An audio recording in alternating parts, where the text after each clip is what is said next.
कहानी की शुरुआत एक बड़े शहर के अस्पताल से होती है। वहाँ पॉल नाम का एक आदमी काम करता है। उसका काम है मुर्दा घर में लाशों की देखभाल करना। पॉल स्वभाव से सीधा साधा, शांत और थोड़ा अजीब किस्म का इंसान है। एक दिन अस्पताल में एक नई लाश लाई जाती है। यह लाश एक बहुत ही मशहूर अभिनेत्री और मॉडल एना की होती है, जिसे दुनिया भर में लोग जानते थे। उसकी मौत की खबर हर जगह फैल गई थी। पॉल की एक बहुत बुरी आदत थी। वह सुंदर औरतों की लाशों की चोरी छिपे फोटो खींचता था और उन्हें अपने बचपन के दोस्तों इवान और जैफी को भेजता था। वे दोनों दोस्त पॉल जैसे नहीं थे, बल्कि और ज्यादा बिगड़े हुए थे। जैसे ही इवान और जैफी को पता चलता है कि एना की लाश उसी अस्पताल में है, वे तुरंत पॉल से मिलने आ जाते हैं। तीनों दोस्त काफी समय बाद मिलते हैं, इसलिए पहले साथ में शराब पीते हैं, नशा होने के बाद, ताकि मजाक कर सकें। शुरू में पॉल मना करता है क्योंकि उसके पास बहुत काम होता है, लेकिन दोस्त उसे जोर देते हैं। आखिरकार पॉल काम छोड़कर उनके साथ बैठ जाता है। नशे के दौरान इवान बार बार एना की लाश के बारे में पूछता है। पॉल बता देता है कि एना की लाश अभी मुर्दा घर में है और अगले दिन कहीं और भेजी जाएगी। इवान और जैफी जिद करते हैं कि वे उसे देखना चाहते हैं। पॉल उन्हें चुपके से मुर्दा घर में ले जाता है। वहाँ वे एना की लाश देखते हैं। एना बहुत सुंदर दिख रही होती है। उसे ठीक से ढका भी नहीं गया होता है, जिससे इवान के दिमाग में बहुत गंदे ख्याल आने लगते हैं। इवान मजाक मजाक में पॉल से पूछता है कि क्या कोई आदमी ऐसी हालत में भी कुछ कर सकता है। पॉल शर्माते हुए बताता है कि उसने पहले भी ऐसी गलत हरकत की है। यह सुनकर जैफी हैरान और डर जाता है। उसे यकीन नहीं होता कि पॉल इतना गलत काम कर सकता है। जैफी बार बार इवान को रोकने की कोशिश करता है और कहता है कि यह सब बहुत गलत है, लेकिन इवान उसकी बात नहीं सुनता। उसे डर रहता है कि कहीं कोई और ना आ जाए, इसलिए वह जैफी और पॉल को बाहर भेज देता है। कुछ देर बाद जैसे ही पॉल अंदर जाता है और एना के साथ कुछ करने की सोचता है, तभी एना होश में आ जाती है। यह देखकर पॉल डर के मारे चिल्ला देता है। उसकी आवाज सुनकर इवान और जैफी तुरंत अंदर आते हैं। तीनों को समझ नहीं आता है कि यह सब कैसे हो गया। दरअसल एना पूरी तरह मरी नहीं थी। उसका शरीर कुछ समय के लिए सुन्न हो गया था, इसलिए डॉक्टरों को लगा कि वह मर चुकी है। अब वह जिंदा थी,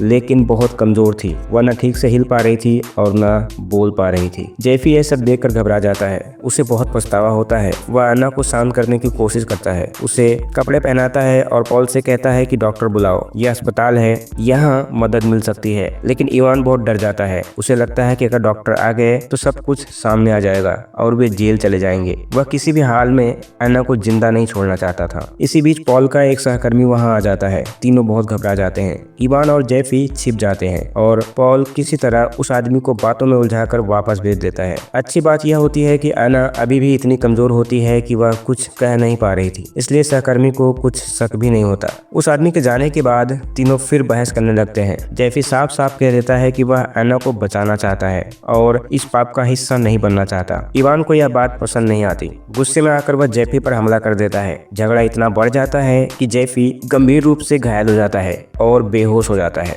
थोड़ी देर बाद जैफी को होश आता है, लेकिन वह बहुत कमजोर हो चुका होता है। उसके शरीर से बहुत खून बह चुका होता है। एना सब कुछ देख रही होती है, लेकिन कुछ कर नहीं पाती। जैफी को थोड़ी देर बाद होश आता है, लेकिन उसकी हालत बहुत खराब होती है। वह बहुत कमजोर हो चुका होता है, क्योंकि उसके शरीर से काफी खून बह चुका होता है। वह न ठीक से उठ पा रहा था और न ही बोल पा रहा था। पॉल और इवान दोनों घबरा जाते हैं। उसी समय एना की हालत थोड़ी बेहतर होने लगती है और वह बोलने की कोशिश कर रही होती है। पॉल डर जाता है कि अगर कोई आ गया और एना ने उससे सब कुछ कह दिया तो हम फंस जाएंगे। इसलिए पॉल व्हीलचेयर पर बैठाकर एना को लेकर दूसरे कमरे में जाता है, ताकि वहां कोई ना आए। इवान और पॉल फर्श पर फैले जैकी के खून को साफ करते हैं। थोड़ी ही देर में पॉल का एक सहकर्मी फिर से मुर्दा घर की जांच करने आ जाता है। उसे शक होता है क्योंकि दरवाजा बंद होता है। वह पॉल से पूछता है कि एना की लाश कहाँ है। पॉल बात को टालने की कोशिश करता है और उसे जल्दी से वहां से जाने के लिए कहता है। जैसे ही वह आदमी चला जाता है, तीनों फिर से अंदर जाते हैं। इवान अब जैफी को देखकर समझ जाता है कि उसकी हालत बहुत ज्यादा खराब है। वह उसे बचाने की कोशिश करता है, उसे उठाने और होश में लाने की कोशिश करता है, लेकिन इसका कोई फायदा नहीं होता। आखिरकार इवान को समझ आ जाता है कि जैफी मर चुका है।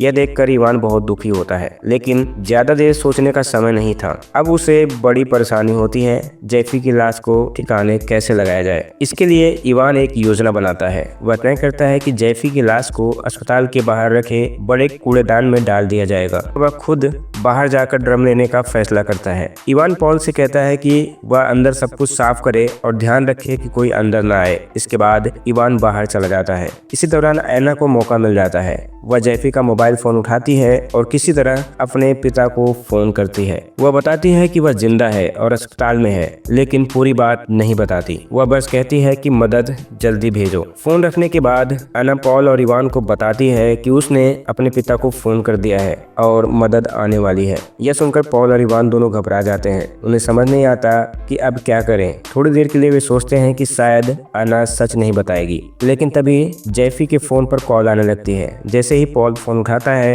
एना जोर जोर से मदद के लिए चिल्लाने लगती है। यह देखकर इवान बहुत गुस्से में आ जाता है। उसे साफ समझ आ जाता है कि एना उन्हें धोखा देने वाली है। वह फैसला कर लेता है कि अब हालात को और बिगड़ने नहीं दिया जा सकता।